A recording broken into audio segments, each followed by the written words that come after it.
আপনি কিন্তু এখন খুব সহজে বাসায় বসেই আপনি কোথায় ভোটার, কোথায় ভোট দিবেন সব জানতে পারবেন। এজন্য প্লে স্টোরে চলে যাবেন। সেখান থেকে সার্চ দিবেন স্মার্ট ইলেকশন অ্যাপস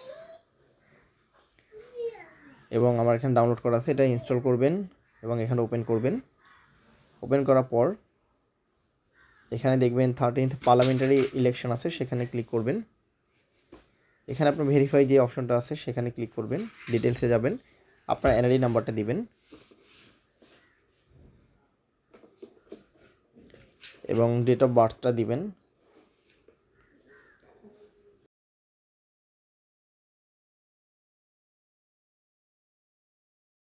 এবার ভেরিফাই করবেন এবং দেখবেন সাথে সাথে চলে আসবে আপনি কোথাকার ভোটার, কোথায় আপনার ভোট কেন্দ্র এবং আপনার ভোটের সিরিয়াল নাম্বার সহ সব কিছু ডিটেলস এখানে পেয়ে যাবেন। এবং যদি আপনি কেন্দ্রটা না চিনেন সেখানের জন্য খুব সহজে কিন্তু আপনার কেন্দ্রের ছবি দেওয়া আছে এবং ডিরেকশন দেওয়া আছে। আপনি যদি ডিরেকশনে ক্লিক করেন সরাসরি কিন্তু ম্যাপ আপনাকে নিয়ে যাবে। ভিডিওটি সবাই শেয়ার করে দিন, এতে খুব সহজেই যারা জানেন না তাদের ভোট কেন্দ্র কোথায় তারা কিন্তু খুব সহজে তাদের ভোট কেন্দ্রগুলো খুঁজে পাবে। এবং অবশ্যই আমরা সবাই আজকে হ্যাঁ ভোট দিব। আসসালামু আলাইকুম।